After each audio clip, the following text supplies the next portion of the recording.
السلام علیکم ورحمۃ اللہ وبرکاتہ۔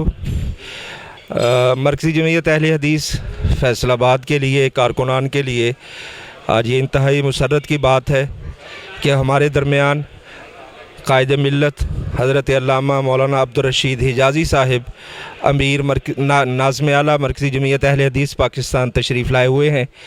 ہم ان کی تشریف آوری پر دل کی گتھا سے ان کا شکریہ ادا کرتے ہیں، اور ہمارے درمیان ہمارے سرپرست اعلیٰ جناب محترم استاد العلماء فضیلت الشیخ نجیب اللہ طارق صاحب، اسی طرح مولانا قاری محمد ارشد صاحب ناظم اعلیٰ مرکزی جمعیت اہل حدیث ضلع فیصل آباد، اور جناب محترم ڈاکٹر سعید احمد چنیوٹی صاحب چیئرمین شورا جمعیت اساتذہ پاکستان تشریف فرما ہے۔ اسی طرح ہمارے درمیان مرکزی جمعیت اہل حدیث پنجاب کے نائب ناظم نشر و اشاعت مولانا خالد محمود اعظم آبادی صاحب تشریف رکھتے ہیں۔ یہاں ہم جس نسبت سے جمع ہیں، آپ جانتے ہیں کہ مولانا محمد ذکریہ قصوری صاحب فیصل آباد کے معروف عالم دین ہیں۔ جمعیت اساتذہ پاکستان کے حوالہ سے وہ مرکزی جمعیت اہل حدیث کے لیے گراں قدر خدمات ادا کر چکے ہیں، تو کچھ عرصہ سے وہ ہمارے درمیان نہیں تھے، تو آج ہم نے مناسب سمجھا ہے کہ اپنے بھائی کے ساتھ پھر سے بات کی جائے، اور ہماری درخواست ہمارے محترم حافظ محمد ذکریہ قصوری صاحب نے قبول فرمائی ہے، تو میں ان سے ملتمس ہوں کہ قائد محترم کی موجودگی میں اپنے خیالات کا اظہار فرمائیں۔